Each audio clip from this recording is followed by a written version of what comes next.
Hello, I'm John Davis, and I'm going to discuss two scholarly works on my topic of choice, the origin and intent of the Second Amendment.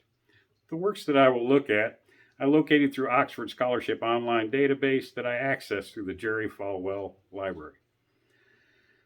These works are David C. Williams' The Mythic Meanings of the Second Amendment, Taming Political Violence in a Constitutional Republic, and Saul Cornell's A Well-Regulated Militia, the Founding Fathers and the Origins of Gun Control in America.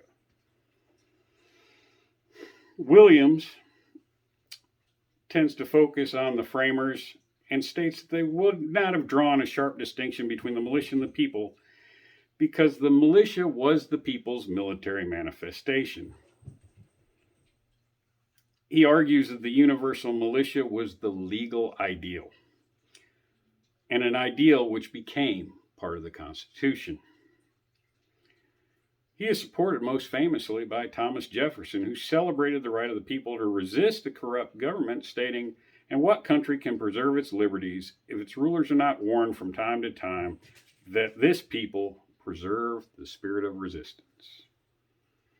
He concludes by saying, "We're at a nub here, what may be America's most pressing, perennial, and unanswerable question.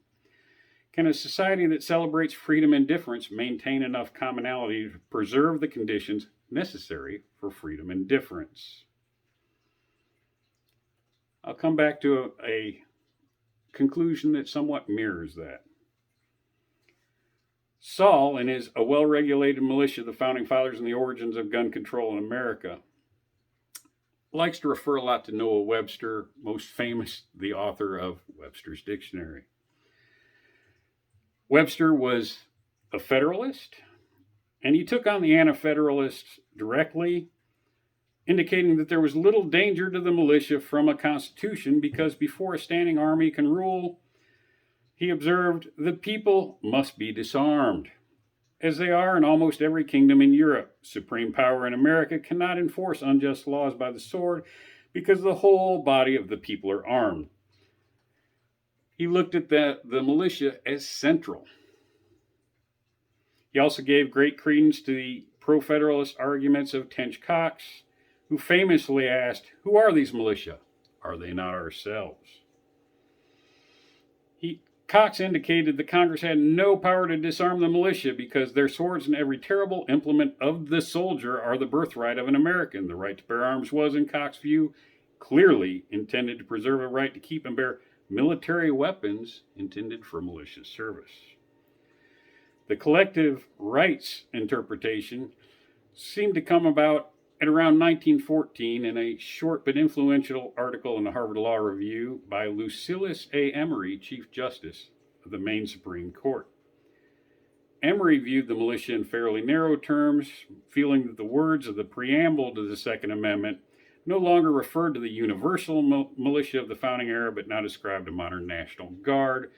Cornell evaluates that in reference to United States versus Miller, a rather famous court case dealing with the National Farms Act. And he states that Miller remains the law of the land. Of course, his book was published in 2007, just 1 year before the DC versus Heller case, which may have changed that somewhat. Well, both authors tend to have a somewhat monolithic view of the gun culture, with some stereotypes thrown in for good measure. Both works provide an interesting sociological assessment of the Second Amendment at its inception, with some of the impacts and turmoil affecting today. On review, I cannot help but reflect on the words of John Adams when he observed, "Our Constitution was made only for a moral and religious people. It is wholly inadequate for the government of any other."